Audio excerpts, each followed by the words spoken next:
ادامه برنامه‌های رادیوی تاجیکستان.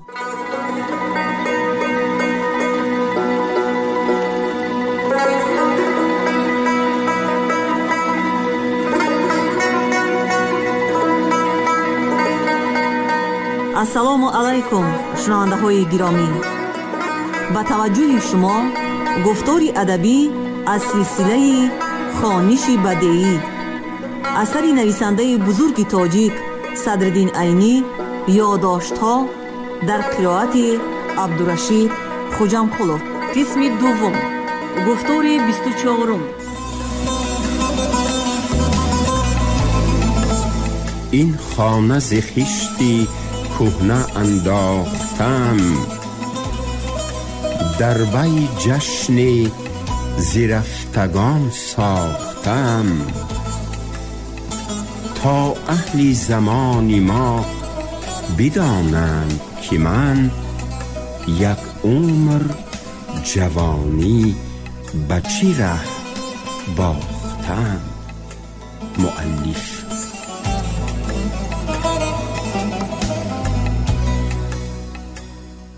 ای مانده قدم براه مکتب، عالیست مقام و جاه مکتب.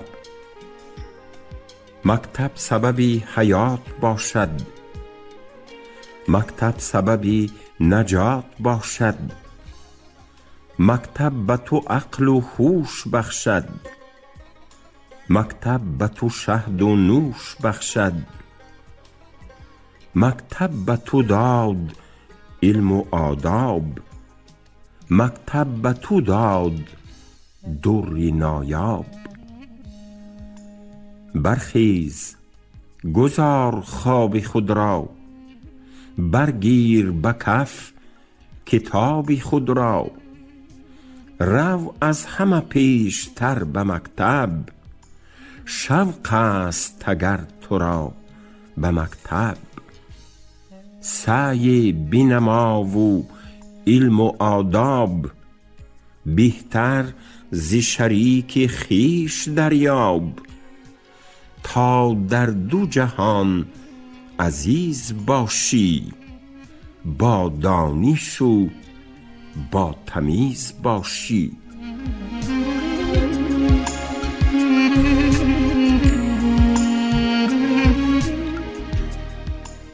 در شهر درآمدی سخن.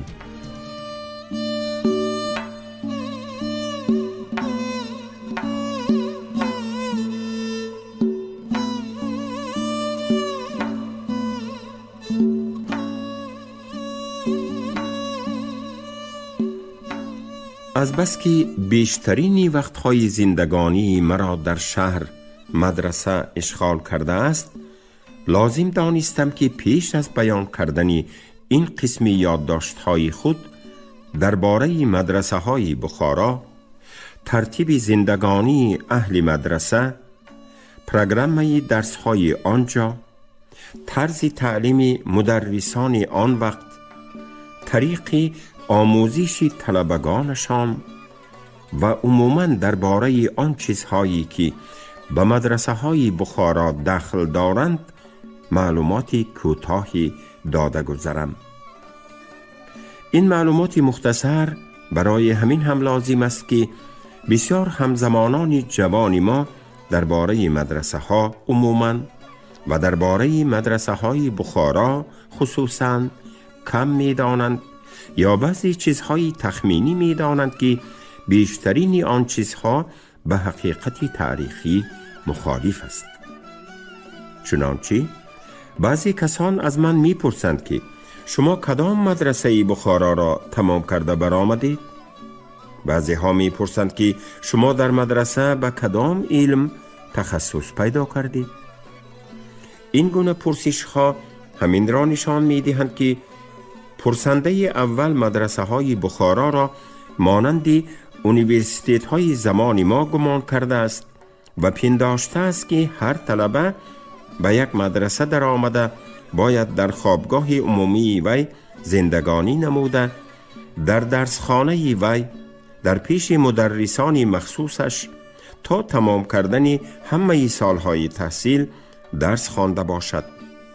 پرسنده دوم گمان کرده است که باید مدرسه های بخارا مانند اونیورسیتیت های زمانی ما به فاکولتیت ها تقسیم شده، هر طلبه به میل و خواهش خود یکی از آن فاکولتیت ها را تمام کرده به فنی متخصص می شده باشد.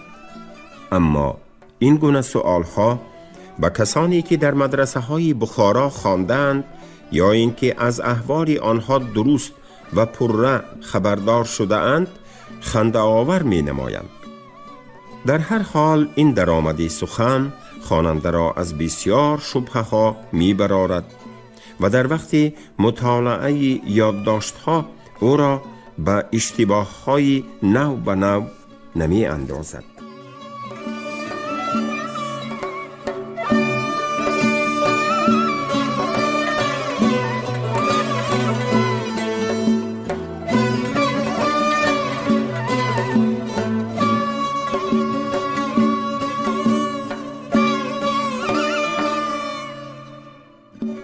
بناهای مدرسه های بخارا.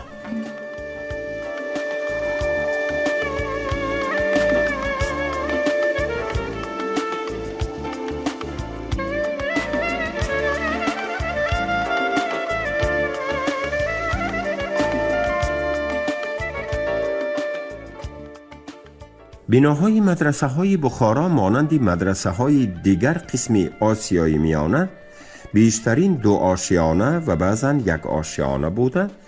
ما تا امروز نمونه های آنها را هم در بخارا، هم در سمرقند، هم در تاشکند و دیگر شهرها می بینیم. مدرسه ها در بیرون و درون صحن وسیع سنگین، دیوارهای با خشت پخته ساخته شده مستحکم، طاقها، رواقها و گلدسته های پرحشمت داشته، بیشترین پیشتاقها، گنبزها و دیوارهاشان کاشنکاری بودند.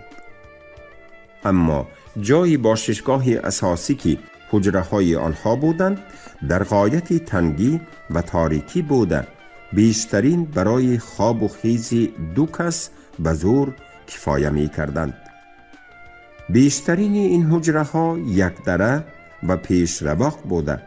هم آدم، هم هوا و هم ضیا از همان 1 در می درآمد.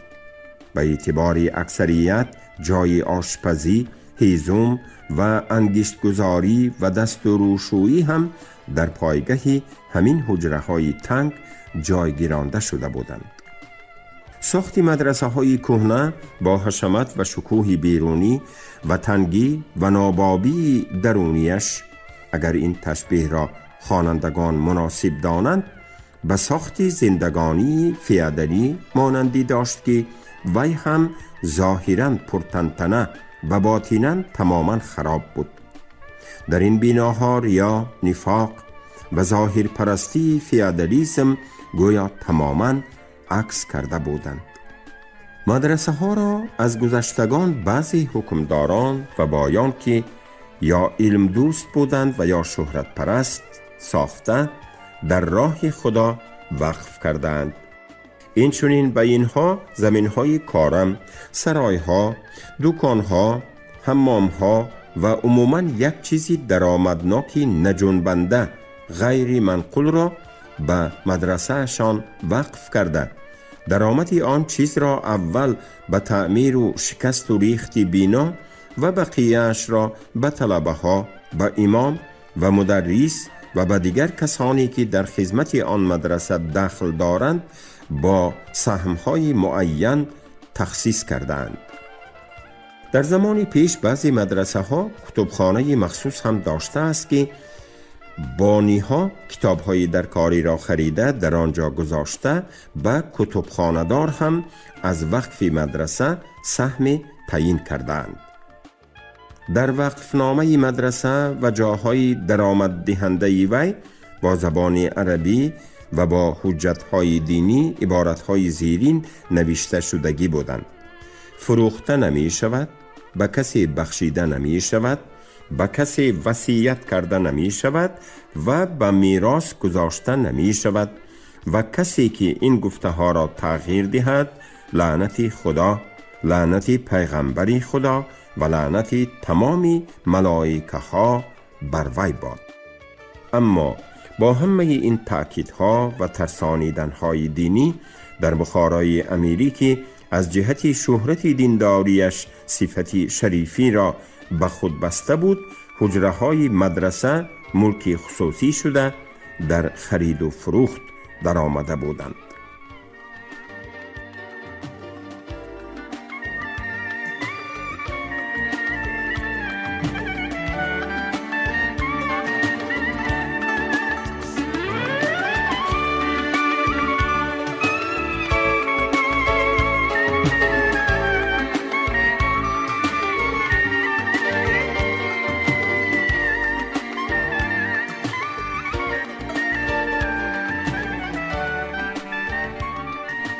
تاریخ ملک خصوصی شدن حجره های مدرسه های بخارا.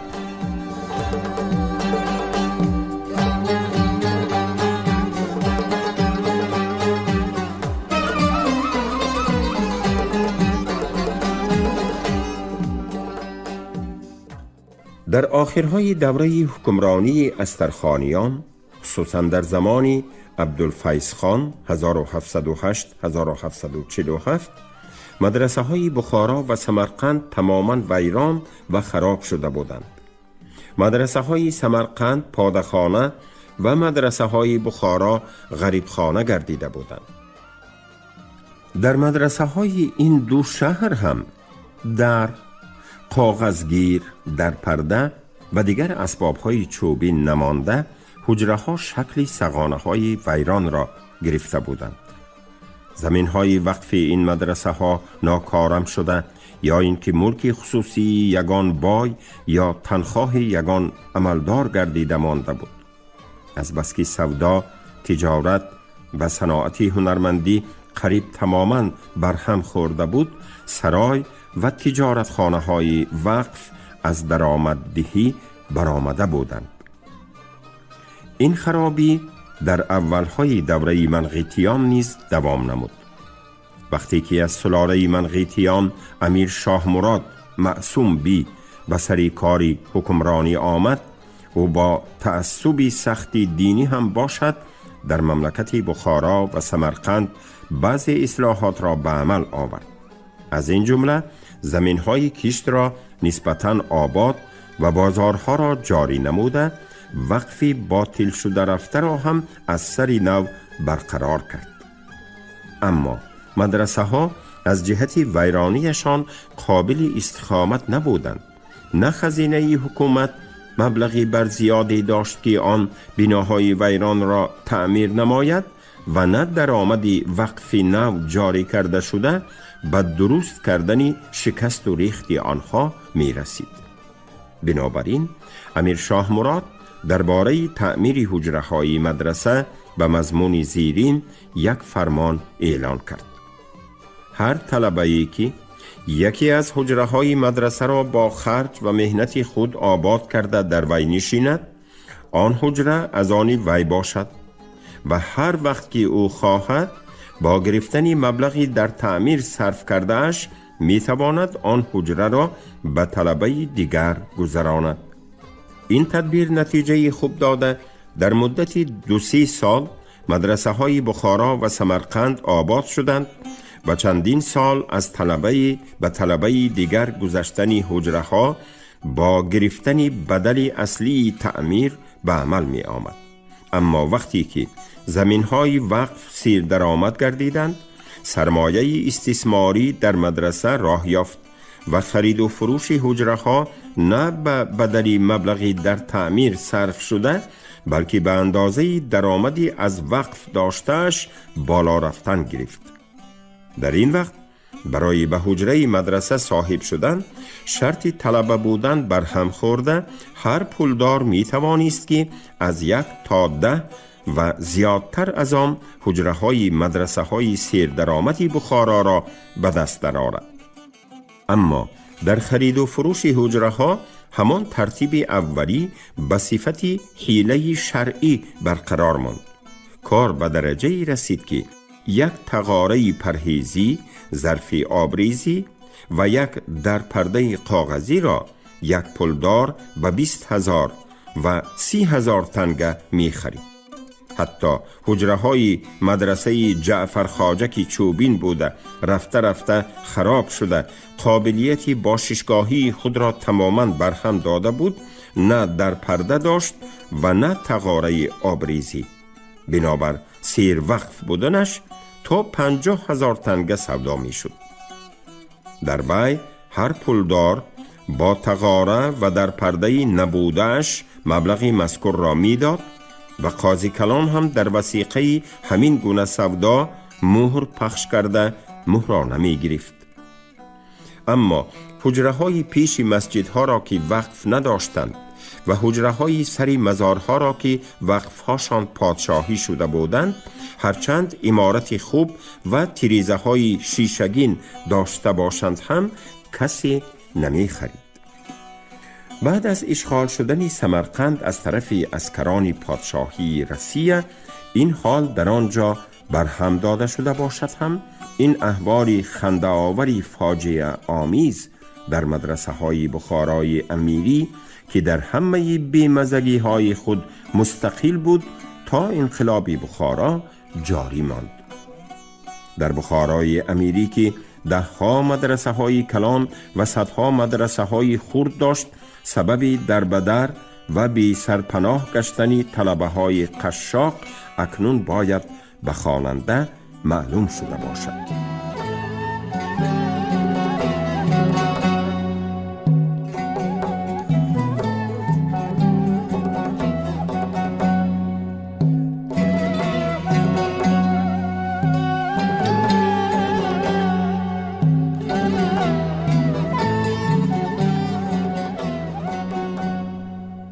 راه حجره یابی طلبه در مدرسه های بخارا.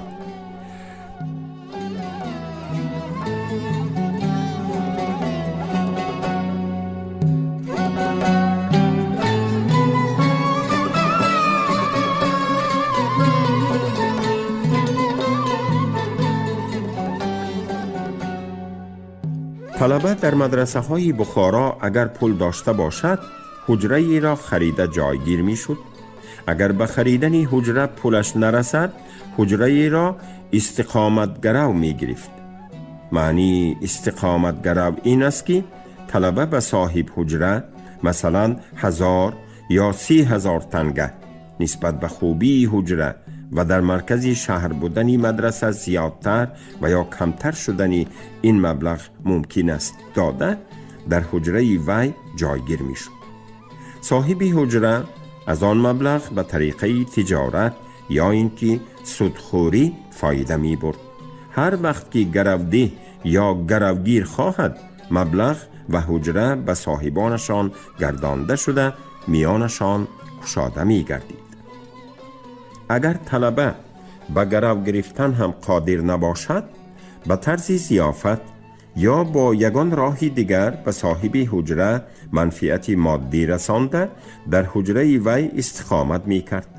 بعضا می شد که ملاهای حجرداری بی سواد به شرطی به خودشان درس خواندن به طلبه حجره می دادند و به واسطه این گونه شاگردانی خریده نام ملایی برآورده به منصب علمی می رسیدند.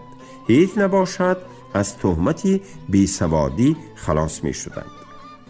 بعضی طلبه ها به سبب در زیر حمایت یگان آدمی کلان یا شاگردی یگان ملای بانفوذ بودند به واسطه آنها حجره ای را به دست در آورده چند گاهی از دربدری خلاص می شدند. خلاصه هرچند صاحبان حجره هاشان را به طلبگان روی راست اجاره نمانند هم با ترتیب حیله شرعی معنن همیشه اجاره برقرار بود. از بس که برای صاحب حجره شدن و در مدرسه استقامت کردن طلبه بودن شرط نبود، بسیار آدمانی که به درسخوانی هیچ علاقه نداشته به کسب‌های دیگر مشغولی می کردند یا اینکه هیچ کسبی نمی کردند تا آخری عمرشان در مدرسه زندگانی می نمودند و مدرسه را برای خود یک باشیشگاهی آزاد می دانستند، چون که مدرسه بنابر حرمت ملایان در پیش حکومت امیر از هر گونه تجاوز عملداران حکومت محفوظ بود. مدرس یک مدرسه و باشندگان آن مدرسه به غیر از شریک وقف بودن علاقه دیگری نداشت و مجبور کرده نمی توانست که طلبه آن مدرسه به پیش خودش درس خواند.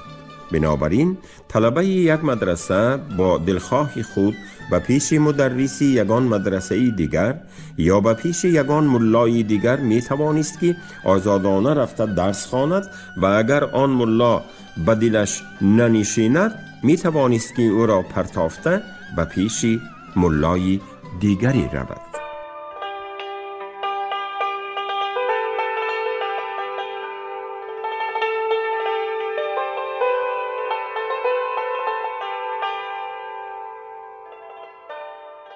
پروگرام درس‌های مدرسه‌های بخارا و مدرسان.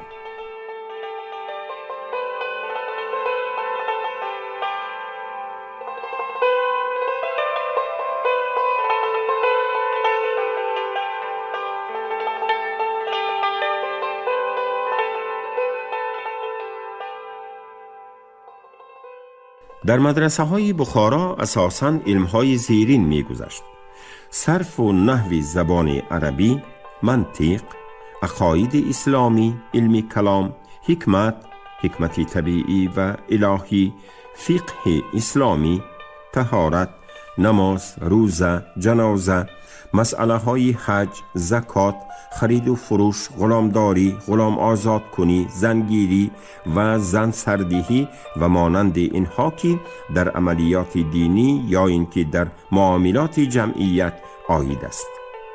حساب را هر کس خواهد به پیش یگان کس رفته می‌خواند. ادبیات را هر کس خواهد به سر خود مشغولی می‌کرد و درس زبان مادری مطلقاً نبود. زبان مادری را هر کس به قدر قوه و قابلیت خود از زندگی و از مطالعه کتاب‌ها می‌آموخت. پروگرام آموزش درس‌های مذکور و کتاب‌های درسی به طرز زیرین بود. طلبه وقتی که مکتب ابتدایی را تمام کرد، خواه سواد برآورده باشد خواه کور سواد یا این که تماما بی سواد باشد هم، اگر هوس ملا شدن یا نام ملایی را برداشتن داشته باشد، اول به پیش یگان ملای عادی بدان می‌خواند که در این کتاب صرف و نحو عرب با مثالهای عربی در زبان تاجیکی بیان می‌یافت. این چنین اولی علم نام یک کتابچه تاجیکی را هم می‌خواند که در وی ضروریات دینی به طرز سوال و جواب ذکر می‌شد. بعد از آن در صرف عربی مویزی و زنجانی نام کتابچه های عربی را و در نحو عربی عوامل نام یک کتابچه را می‌خواند و عباره های عربی این کتابچه ها را با ترجمه تاجیکیشان از یاد می‌کرد. بعد از این یک قسم قافیه نام یک کتاب عربی را که در وی نحو زبان عرب به تفصیل تر بیان می‌یافت می‌خواند. این کتاب‌های در اینجا نام برده شده در پیش ملاهای خوانده می‌شدند که آنها را خواه در جای مدرس باشند خواه نی، عادتاً داملای کنجکی می‌نامیدند. در همه این درس‌ها تخمیناً 3 سال وقت صرف می‌شد. پس از این شرح ملا نام کتابی که اثر مولانا عبدالرحمن جامی بوده در نحو عربی شرح قافیه بود سر می شد. از همین وقت سر کرده طلبه این درس را به پیش یگان ملای کلانتر می خواند که عادتاً این درس را درس خانگی می نامیدند. این درس 5 سال دوام می کرد. طلبه به بالای این باز به درس داملای کنجکی دوام می کرد. در پیش او بقیه مانده قافیه را هم شمسیه نام کتابی را که متنی است در منطق می خواند و این چنین درسی شرح ملا را پیش از آن که به پیش داملای درس خانگی رفته خواند اول به پیش داملای کنجکی می گذرانید. بعد از شرح ملا در درس خانه حاشیه قطبی نام کتابی که شرح شمسیه بوده آید به منطق است سر می شد و در 1 سال طلبه از این درس فارغ می گردید و عادتاً در ضمن این درس متن عقاید نسفی را که به علم کلام آید است می خواند. بعد از حاشیه در درسخانه شرح عقاید نسفی که تألیف علامه تفتازانی است سر می شد و عادتاً 4 سال دوام می کرد. بعد از آن در 2 سال تهذیب نام کتاب خوانده می شد که در وی هم منطق و هم علم کلام بیان می یافت.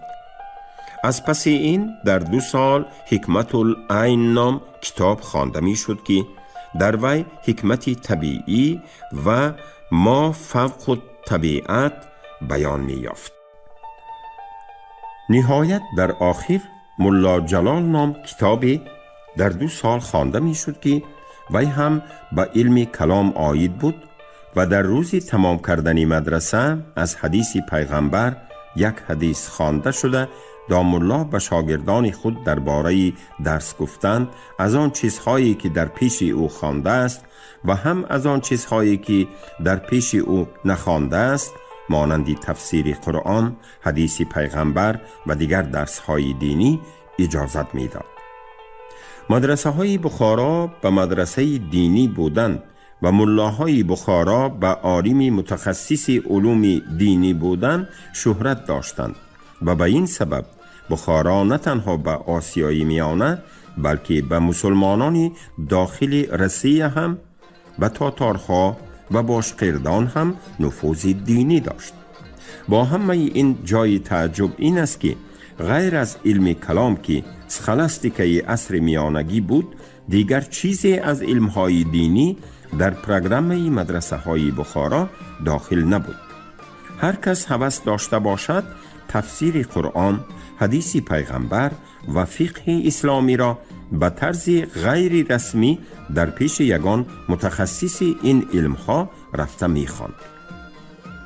این درس‌ها و کتاب‌هایی که در بالا نام برده شدند هیچ تغییر نیابنده و اگر چنین تعبیر جایز باشد استاندارد می بوده از عصرهای 15-16 با همین طرز دوام نموده آمدند و فرق در این جاست که با گذشتن زمان و عصرها بر بالای کتاب‌های مذکور شرح و حاشیه‌های نو به نو پیدا شده مدرس و طلبگان را اساساً همین شرح و حاشیه‌های بیفایده به خود مشغول داشتند و طبیعی است که در آن حال از خود کردن علم و کتاب‌های در پروگرام داخل کرده شده تماماً در یک کنار مانده است. مطالعه کنندگان این پرچه ها خواهند پنداشت که طلبگان مدرسه های بخارا مادام که 19 سال بر بالای یک پروگرام محدود کار می کرده اند باید در علمهای در آن پروگرام ذکر یافته متخصص زمان خود شده می برآمده باشند. افسوس که این گونه گمان کردن نادرست و پندار خشک است. این معنی از پرچه پایین روشن خواهد شد.